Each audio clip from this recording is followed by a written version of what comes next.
Welcome to the reading of Sir Arturo Mercieca's The Making and Unmaking of a Maltese Chief Justice. Foreword. Should one write a book about oneself? Perhaps everyone who did write such a book began by wondering, as I am doing. Certainly, one very great Italian writer did not feel exempt from this perplexity. For some years, I have been haunted by the idea of writing the story of my life. But each time that this thought, or should I even say this desire, crosses my mind, I am torn with doubts and 1,000 uncertainties. Does this life of mine deserve the telling? Am I impelled by a praiseworthy motive, or is a snare being laid for me by a vulgar and misguided egoism? The question mark that tormented Massimo d'Azeglio before he could bring himself to write his celebrated book I miei ricordi, my memoirs, has likewise bewildered me. Should I make bold to narrate the vicissitudes I have been through?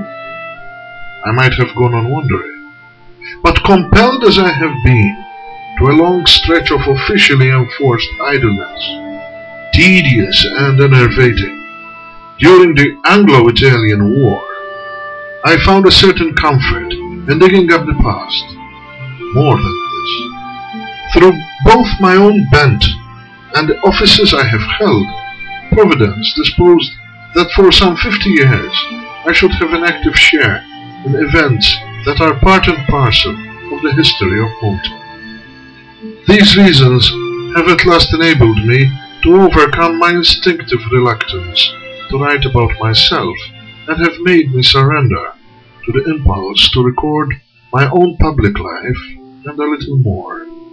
I do not think I can be mistaken in my belief that certain persons, institutions, and events well worth knowing about and noting for transmission to future generations will be irrevocably lost in oblivion unless they can be preserved within the form, or perhaps under the pretext, of autobiographical notes. This is the origin, and must serve as the excuse, of these pages, which I commend to the clemency of the small circle of readers whom they may reach.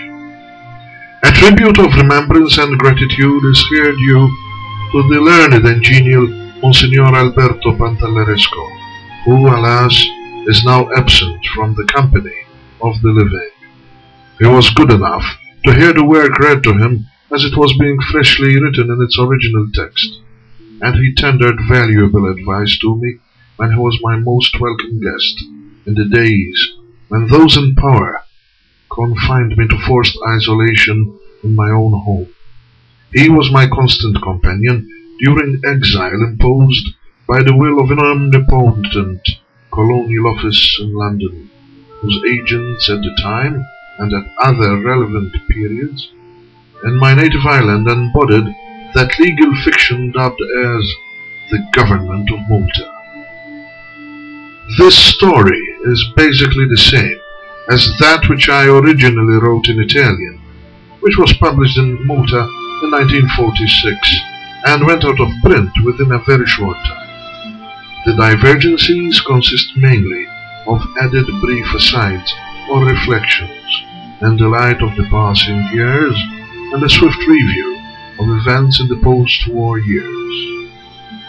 For generous assistance on the linguistic side in the preparation of this English version, I am deeply indebted to my friends Josephine Burns de Bono and Edward de Luna.